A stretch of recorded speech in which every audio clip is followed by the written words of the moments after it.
నమస్తే, మీరు చూస్తున్న దేశం కోసం రైతు. అయితే ఈరోజు మనం వచ్చేసి కాట్రపల్లి విలేజ్, రాయపర్తి మండలము, వరంగల్ డిస్టిక్. ఒకసారి అంటే మనం చూడండి, మనకు ఈ వీడియో అయితే ఎవరో చూస్తున్నారో మనం ఈరోజు చాలా దూరం రావడం జరిగింది. అంటే వరంగల్ డిస్టిక్ వచ్చినాం. అంటే మీరు చేయాల్సింది ఏం లేదు, ఒక లైక్ చేయండి. లైక్ చేసిన తర్వాత మనకు కింద హైప్ అనేటువంటి ఆప్షన్ వస్తుంది. ఆ ఆప్షన్ క్లిక్ చేసి కొన్ని పాయింట్స్ ఇవ్వడానికి ప్రయత్నం చేయండి. అయితే మనకి ఇక్కడ సాంప్రదాయ గొర్రెల పెంపకం అనేది చేస్తున్నారు. ఈ యొక్క గొర్రెల పెంపకం అనేది ఎప్పటి నుంచి చేస్తున్నారు, ఎలాంటి గొర్రెలు ఉన్నాయి ఇక్కడ, మనకు మెయిన్ ఏంటంటే వచ్చేటువంటి సీజనల్ ప్రాబ్లమ్స్ ఏమేమి ఉంటాయి, వీళ్ళు సాంప్రదాయంగా వాటిని ఎలా నివారిస్తుంటారు అనేది ఈ వీడియో ద్వారా తెలుసుకునే ప్రయత్నం చేద్దాం. ఓకే, నమస్తే సార్. నమస్తే అండి. సార్ మీ పేరు, ఊరు చెప్పండి. మా ఊరు కాట్రపల్లి గ్రామం, రాయపర్తి మండలం, వరంగల్ జిల్లా. ఓకే సార్, మీరు మామూలుగా ఎప్పటి నుంచి ఉన్నారు ఈ యొక్క అంటే ముత్తాతల నుండి గొర్రెల పెంపకం మీ వృత్తి? ఓకే, అంటే ఎలాంటి గొర్రెలు ఉంటాయి మీకు ఇక్కడ? ఇవే ఉంటాయండి, తెలంగాణ జాతీయ ఉంటాయి. అంటే మీ తాతల ముత్తాతలు వచ్చిన అవేనా ఇవి? వృత్తే ఇది. ఓకే ఓకే, సరే. అంటే ఆ జాతే ఇప్పటి వరకు వస్తుందా, మళ్ళీ ఏమన్నా మారిందా? మారలేదండి. అయితే మీరు ఈ యొక్క సాంప్రదాయ గొర్రెల పెంపకం అనేది ఎలా చేస్తారంటే ఎప్పుడు తీసుకెళ్తారు, మళ్ళీ ఎప్పుడు తీసుకొస్తుంటారు ఇక్కడ? ఎట్లా సార్, మేము 10 గంటలకు లేపుతామండి, 6 గంటల వరకు దొడ్లకు వస్తాయి. ఓకే, అంటే బయట ఎక్కడెక్కడ తీసుకెళ్తుంటారు మళ్ళీ? ఇక అంతా తిప్పుతామండి, ఎక్కడ ఖాళీ ఉంటుందో అక్కడనే ఏమన్నా జాగలు దొరికినా కొనుక్కుంటాం, అలా మేపుతాం. ఓకే, గుట్ట ఉన్నది అటు తిప్పుతాం. ఇక చేనులు పోయినాక ఆ చేనులు మేపుకుంటాం, వాళ్ళకి మందులు పెడతాం, ఇంత ఎరువు పెడతాం, ఇది వాళ్ళకి చెప్తాం. సరే. అయితే మనకి గొర్రెల్లో మెయిన్గా వచ్చేటువంటి ఇబ్బందులు ఏముంటాయి? ఇప్పుడు వర్షాకాలం అనండి, అంటే కాలాల వైజ్ చూస్తే మనకి ఏమేమి ప్రాబ్లమ్స్ వస్తుంటాయి? ఎక్కువ శాతం గాలికుంటి వ్యాధులు వస్తాయండి.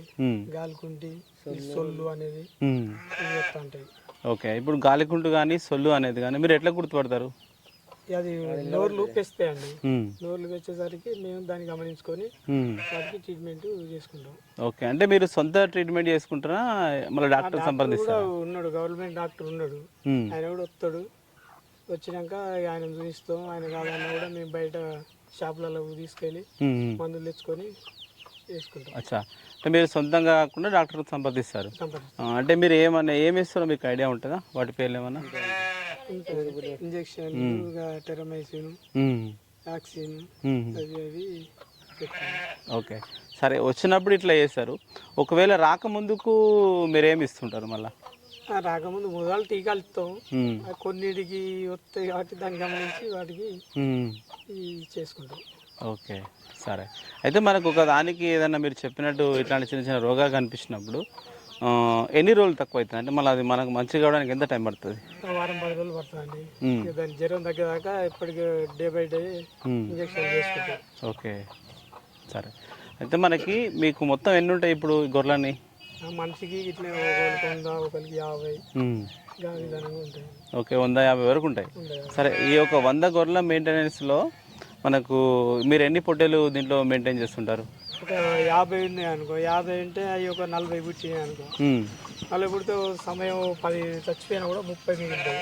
30 మిగిలితే ఒక 15 మొగై, 15 ఆడి, ఆ విధంగా వాటిని మగవాటిని అమ్ముకుంటాం, ఆడవాటిని మళ్ళీ కాసుకుంటాం. అంటే మనకి ఇప్పుడు ఒక మందకి ఎన్ని పొట్టేళ్ళు ఉండాలి అట్లా?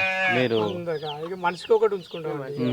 50 జీవాలకు ఒకటి అన్నట్టుగా, వాళ్ళు 2 ఉంచుతారు, ఒకటి అట్లా ఉంచుతాం. సరే. అయితే మీరు ఈ బయట తిప్పి మేపే ఈ గొర్రెలకి ఎన్ని వస్తాయి మనకు? ఏడాదిలో ఎన్ని పిల్లలు ఇస్తుంటాయి ఇవి? ఏడాదికి ఒకటే, సంవత్సరానికి ఒకటే. అంటే 2 పిల్లలు అయితే ఇప్పుడు ఇవ్వవు.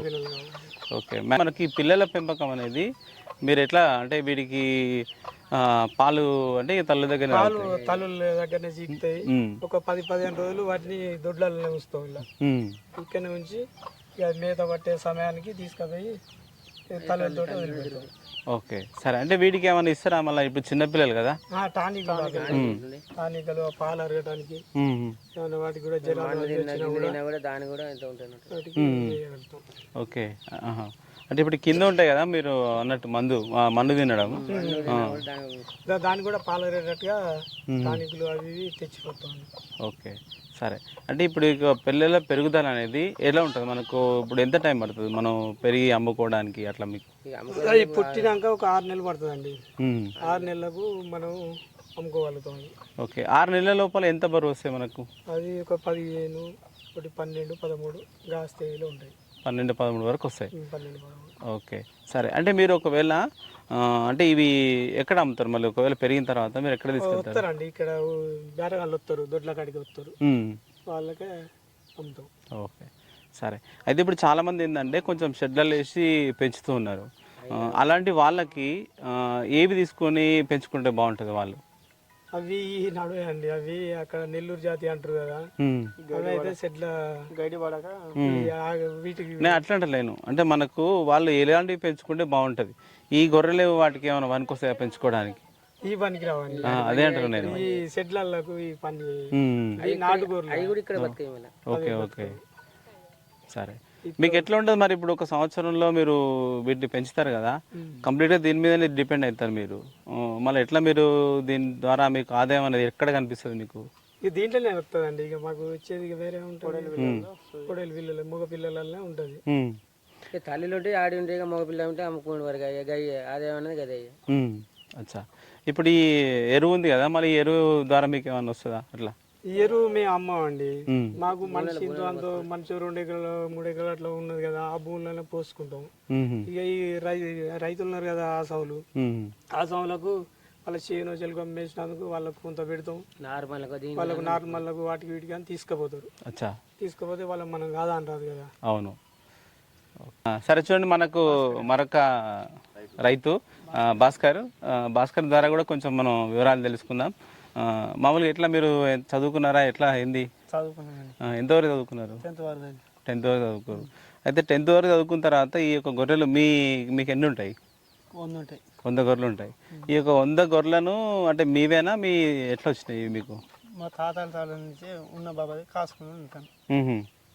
ఓకే. అంటే మరి అక్కడ చదువు నుంచి ఇక్కడ గొర్రెల పెంపకం వచ్చారు కదా, మరి దీని మీద తిరిగి మేపడం ఇదంతా మీకు ఎట్లా అనుభవం వచ్చింది? ఇక వాళ్ళు మెప్తాంటే నేను అట్నే వాళ్ళతో పోయి అట్నే అలవాటు అయ్యి కాసుడు. ఓకే సరే. ఇప్పుడు ఏం మళ్ళీ వీటిని ఎట్లా చూసుకుంటారు మీరు? ఇక పెద్ద వాటిని చూసుడు కాసుడు, చిన్న వాటిని అమ్ముడు, అంతే. కాసుడు అమ్ముడు అంతే.